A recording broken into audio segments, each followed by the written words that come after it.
Hello friends. तो अब हम यहाँ पे homeopathy medicine Blatta Orientalis discuss करेंगे, ठीक है। तो ब्लेटा ओरिएंटलिस जो है इंडियन कॉकरोच से ये मेडिसिन निकाली गई है, ठीक है। इसका कॉमन नेम क्या है ब्लेटा ओरिएंटलिस का? वाटर बग या फिर ब्लैक बीटल से, ठीक है। इसको प्रूव किसने किया था? Doctor DN ray of Calcutta इसको प्रूव किए थे, ठीक है। इसका ऑर्डर क्या है? Orthoptera, okay. अब हम ब्लेटा ओरिएंटलिस का इंट्रोडक्शन पार्ट डिस्कस करेंगे, ठीक। तो जैसा कि हम लोग जानते हैं कि जो ब्लेटा ओरिएंटलिस है ये एक्सीडेंटली डिस्कवर की गई थी, ठीक है। तो एक पेशेंट था अस्थमा का, वो चाय बनाया और उसकी चाय में कॉकरोच बॉयल हो गया और उस चाय को उस पेशेंट ने पी लिया। कुछ दिन बाद देखा गया कि उसका जो अस्थमा है वो सही हो गया, ठीक है। तो ऐसे पता चला कि ब्लेटा ओरिएंटलिस अस्थमा के पेशेंट में बहुत अच्छी मेडिसिन है, ठीक है। तो देखेंगे, it accidentally relieved asthma in a patient who took T in which these insect wear boiled, ठीक है। तो इंसेक्ट बॉयल हो गया था टी के अंदर, उसको पेशेंट ने पी लिया जिससे उसका अस्थमा जो है वो रिलीफ हो गया, ठीक है। Next point, it is very useful in acute attack of asthma. Very useful है एक्यूट केस ऑफ अस्थमा, ठीक है। तो अस्थमा का एक्यूट केस होगा उसमें सबसे बेस्ट मेडिसिन है ब्लेटा ओरिएंटलिस और इसे हम लो पोटेंसी में हमेशा देंगे, ठीक है। लो पोटेंसी में बेस्ट काम करेगी ब्लेटा ओरिएंटलिस। तो हम यहाँ पे क्लिनिकल की बात करेंगे, ठीक है, ब्लेटा ओरिएंटलिस का। तो it has special action on bronchiotracheal tree, ठीक है। तो ब्रोंकियोट्रैकियल क्या है? ये हमारे रेस्पिरेटरी सिस्टम का ही पार्ट है, ठीक है। तो मेनली उस पर एक्ट करती है। अब हम गाइडिंग सिम्टम के बारे में बात करेंगे। तो it act best on stout and corpulent patient.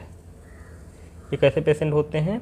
मोटे होते हैं एंड ओवरवेट पेशेंट होते हैं, ठीक है। तो उसमें ये बेस्ट एक्ट करती है blatta orientalis, okay. Next point, useful in cases of bronchitis and phthisis. ये क्या है? पल्मोनरी ट्यूबरकुलोसिस है, where there is much dyspnoea, ठीक है। तो ये ब्रोंकाइटिस के पेशेंट में यूजफुल है ब्लेटा ओरिएंटलिस और पैथेसिस के पेशेंट में सबसे ज़्यादा यूजफुल है, ठीक है, जिसमें बहुत ज़्यादा डिस्पनोइया मतलब दम घुटने लगता है, ठीक है, सांस लेने में बहुत ज़्यादा प्रॉब्लम होती है। ऐसे पेशेंट में हम ब्लेटा ओरिएंटलिस यूज करेंगे।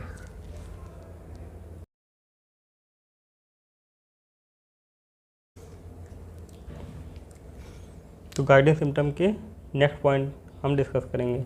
In acute case of asthma specially when associated with bronchitis. करें अस्थमा के वो पेशेंट जिनका सिम्टम एसोसिएटेड है किससे? ब्रोंकाइटिस से, ठीक है। तो उसमें हम ब्लेटा ओरिएंटलिस यूज करेंगे। Threatened suffocation due to rattling of mucus. करें सांस लेने में बहुत ज़्यादा दिक्कत होती है due to rattling of mucus, मतलब गले में बहुत सारा म्यूकस भरा रहता है। जो ब्लेटा ओरिएंटलिस के पेशेंट होंगे उसमें रेस्टलेसनेस कंडीशन प्रेजेंट होगी, मतलब वो एक जगह बैठेंगे नहीं, चलते फिरते रहेंगे, ठीक है। उनको बैठने से आराम नहीं मिलता, मतलब चलते फिरते रहते हैं, ओके। प्रोफ्यूज परस्पायरेशन, बहुत ज़्यादा उनको पसीना आता है, ठीक है।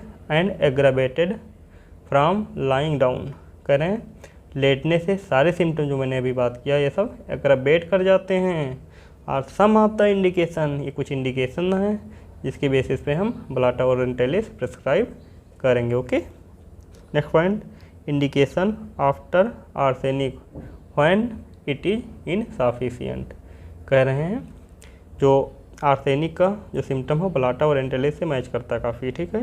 तो मेरे पास कोई पेशेंट आया, मैंने उस टाइम उसको आर्सेनिक प्रिस्क्राइब किया और आर्सेनिक से पेशेंट सही नहीं हुआ, कुछ उसको थोड़ा बहुत आराम मिला, ठीक है, पूरी तरीके से सही नहीं हुआ, तो उस कंडीशन में भी हम ब्लेटा ओरिएंटलिस प्रिस्क्राइब करेंगे, okay. Next point, it is also suited to cases which aggravate in rainy weather. करें उन केसेज में सबसे बढ़िया सूट करती है ये मेडिसिन जिसमें अस्थमा एग्रावेट करता है, रेनी वेदर मतलब बरसात के मौसम में एग्रावेट कर जाता है। ठीक है, थैंक यू फॉर वॉचिंग।